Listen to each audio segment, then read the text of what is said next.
So the first gap I noticed was I did not see where the cabin crew, as the flight attendants, called the pilots to say, hey, this is what's going on. The second gap I noticed is when the lady in question hits the flight attendant, nothing was done. Someone decided to start making a video. I say it all the time. Instead of making a video, why don't you try and resolve the issue? But social media these days is, I want to be the one who posts the video. Now, for the entire situation, there are three people I blame. Number one, the security agencies. Number two, the flight crew, the entire flight crew, captain, first officer, and flight attendants. And number three, the ground personnel. There should be some form of training to bridge conflict resolution among all three. Where, okay, if this is happening, we have an unruly passenger who makes the final call of kicking them off. Okay, who now decides to kick them off? From what I saw, it was almost like it was the ramp agents were the one that were bringing her out. That's not done anywhere except in Nigeria. You have police, you have airport police. The reason for airport police, that is literally, other than protecting lives and well-being, is for situations like that where if you have to take someone out, because the police is not just police for, like I said, protecting lives. They are also a form of sensitive security. When you see a police officer and he says, hey, you have to do this, you have to respect his authority. Nothing like that was done. Instead, it seems like the ramp agents took the laws into their hands to forcefully remove her. And then she was also assaulted in the process. So I don't know what the training is like in Nigeria, or how they get their training done, or what's who's who. And if you now relate the same thing with what happened on the guy's case, I think they said he's a musician or something. Yes, it's looking like. Sorry, it's not the pilot. It's just a commentator who happened to be a pilot on the matter. And here is another person who is also not a pilot, by the way. And that's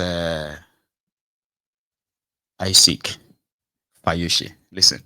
Airport officials, you no try. You no try at all with the way you handled that lady. Too bad. Too bad. You can't show all our Bobby to the world. The people who don't pay for Bobby can't see Bobby. Why you no use the same force to handle Ibom last week? You no say you go jail if you mistreat the Ibom or handle the Ibom. Ibom is the citizen. That girl is just a bonus on a citizen. What a country. Come on, Ibom here. I'm waiting for you guys to come on national telly to apologize or send a letter.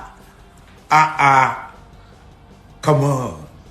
You see what we are doing to our women in Africa is going to come back to bite us. It's part of why we're in poverty.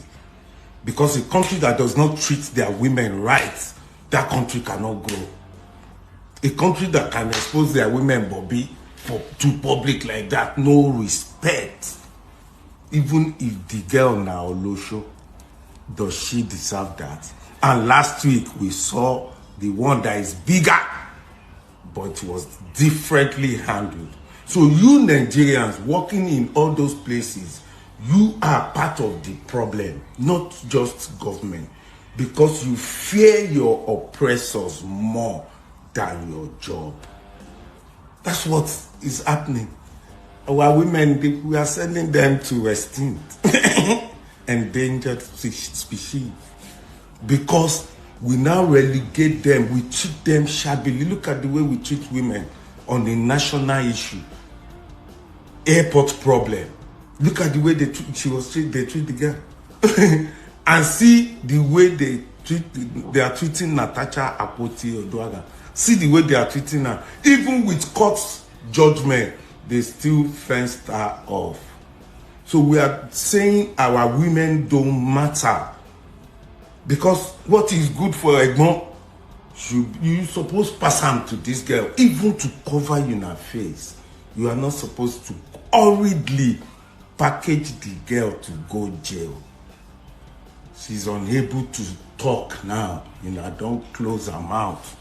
But last week, now they run. When they employ you to do your job, do it with sense. Thank you. I seek Fayoshe. I'm talking about the way we treat women. That one is actually for men. Oh. But you see that one that happened on Ibom here. If those of you, because I saw the video, I just can't share that part one with you. That's why I cut it off from that video yesterday. All right. The girl had a sort of like a hoodie on, right, with a wig. It was another woman, that year hostess, that was struggling to make sure that the naked, it was like they were fighting as other people were holding her legs. Yeah, as others were holding her legs like that, pulling her legs. The other people were holding her hands like this. She was like that, right? The woman purposely put her hand on her dress to thaw the dress and indeed, it was around the time that they pulled her. So when they pulled her legs, so that wasn't by a man. It was another woman. And just as you must know, now man they do man, now woman they do woman. Just to clear that part. Again, here is another story of another woman versus woman. One in authority, one a citizen. Rather than be a citizen, she's a subject.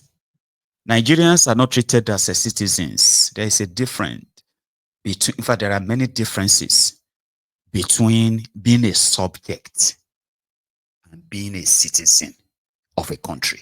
Go and Google it. Now, do that while we are watching this now. Go on, go read it. What are the differences between subjects and citizens? They will tell you that they are similar, but keep reading. Yeah, go on. And you're going to see the whole difference. Nigerians are treated as subjects in their own countries. So they are subjects to the political class. They are subjects to this supposed political class, but they are living like a royalty in that contraption. Raye, that's her name. Raye, that youth copper that came out to participate in that 30 days run challenge about what they are facing in that contraption. A young lady that expressed her own disappointment. Our life has become so tough, so hard, and all that. They want government to do something simple and straight. Some people's mama working in the NYSC decided to become God themselves. First, they extended the 1 year used service by 2 months. As they are not satisfied, she went for her own supposed passing out parade and all of that stuff, and she was supposed to be given a certificate. Oh no, they should help us explain.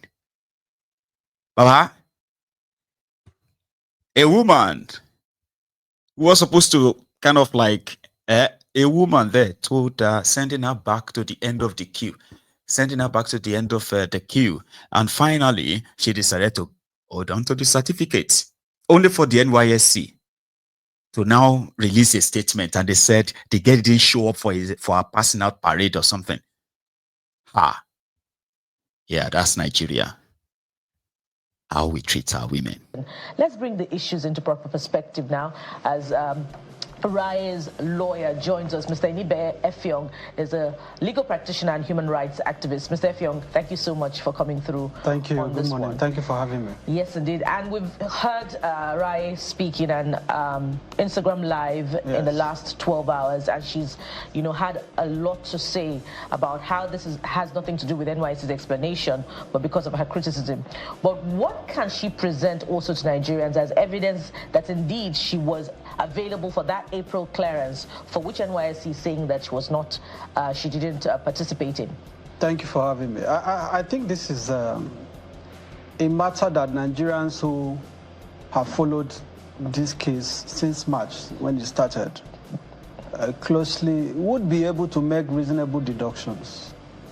Now, let me start by saying that the statement issued by the management of the National Youth Service Corps yesterday is quite unfortunate. It betrays the very ideal behind the establishment of the NYSC. In their statement, they claim that Raye is being punished and penalized in compliance with the bylaws of the corps, and that her service period has been extended for 2 months, and her certificate of national service withheld because she missed or was absent from the biometric clearance for the month of April. But the truth of the matter is that not only did Raye Rita Ogwamaye present herself for clearance in the month of April, specifically on the 7th of April, she also attended the CDS, which took place on the same date. Because if you are saying that a corps member did not undergo clearance for a particular month, one would want to know what was the reason for missing a clearance. They haven't said anything in that regard. And the simple reason is because what the NYSC has said publicly is completely false. This lady presented herself before her LGI, the local government inspector of Etiosa local government, one Mrs. Veronica Abele.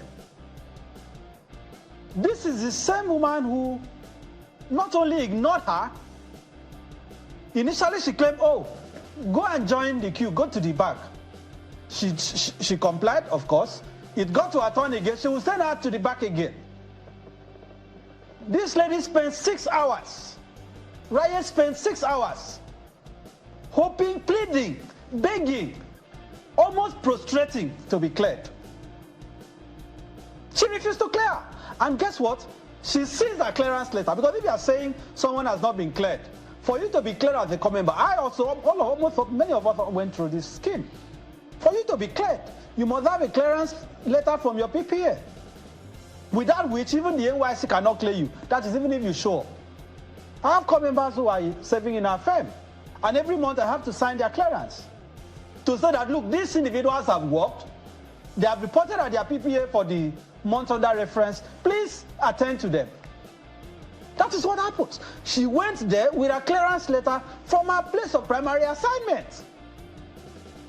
Mrs. Veronica Abele collected the clearance letter and then pretended as if she did not want to attend to her at that time, as I said.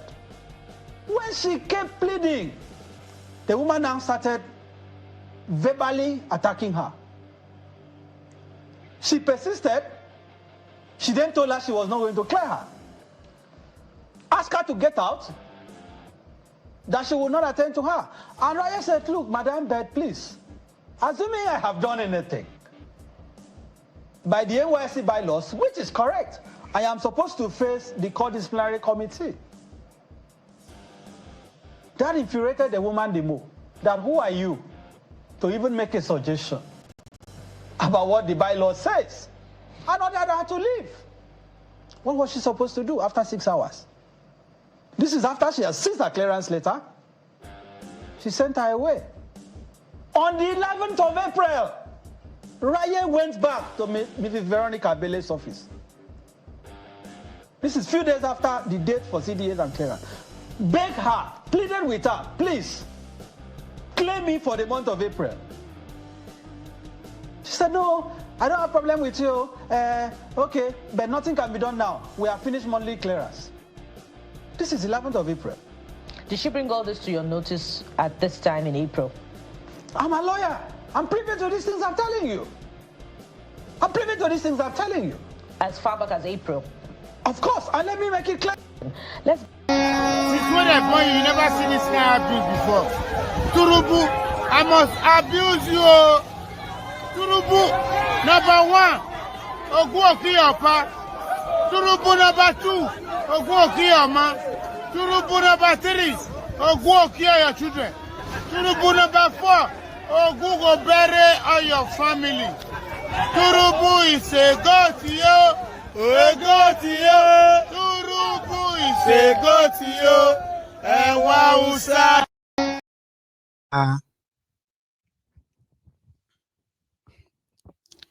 That's Raye. The young woman that broke the internet simply because she participated in what was then called 30 days rant challenge. The Nigerians, rather than took to the streets, they were making videos to complain, lament, to table their grievances, what they are facing, the hardship in that contraption. So she's a youth copper receiving 33,000 naira. So she made a video and said, "You've promised us this, increase in Alawi. The National Assembly has passed it. Mr. President, you have signed it. Things are tough. Things are hard. Whoever are those who are supposed to implement it, they should implement it and save us." And that went viral. The Ronuku speaked on it, and they realized that she is doing a PPA in Etiosa, in Lagos. It was around the time that their bigotry was on steroid. So they pounced on her. They bullied her. They trolled her. They did so much. Then she got the support, of course, from other Nigerians who came to her aid, including a lawyer. She was threatened. NYSC responded. Not NYSC, this staff of NYSC. You see, in Nigeria, everybody go tell you, say, their mama are the best. My mom is the best mom in the world. My mother is is number 1 mother in the world. Go say, who be this? Whose mama be these ones where they frustrate other people's children? In NYSC, I've been for schools or university, colleges, and whatever. Whose mama be these ones frustrating other people's children out there? So Raye has now petitioned, I think the same NYSC and others, that they should release a certificate. I don't even understand what is wrong with people. Somebody will tell you, you will never graduate. A lecturer will tell students, say, you will never graduate in this school. And such lecturer will still have his job or a job the following day. Like, for real, Nigeria. People who have been traumatized, most of you who passed through their schools, majority of you were traumatized by these rogues who are supposed to mentor you, to mold you, to shape your mind, your mindset about the country that you're about to go into, the world that you're about to go into. You have already been so traumatized by this, by these Olori Brukus, these unfortunate souls, who somehow just feels like you have to struggle, you have to suffer to get what ordinarily you deserve. It's a Nigerian thing, It is a belly something. In Bauchi, the polytechnic students in Bauchi, they've taken to the street. In fact, they shut down their schools today. Why? Because of insecurity. I remember when the UNAB students in Abeokuta were always on social media to complain about the insecurity in their own schools too. In their own school then, where people, armed robbers and all that sort of like kidnappers, made their life hell. I don't know what it is now, if it has improved. But in Bauchi, it seems like the students can no longer concentrate on their education anymore if this problem persists. So they protested. Take a look. These are students of Federal Polytechnic Bauchi who have blocked the entrance of the Polytechnic early this Tuesday morning. They are protesting for lack of insecurity within the university, within the polytechnic. They said early in the morning at about 2 a.m. armed robbers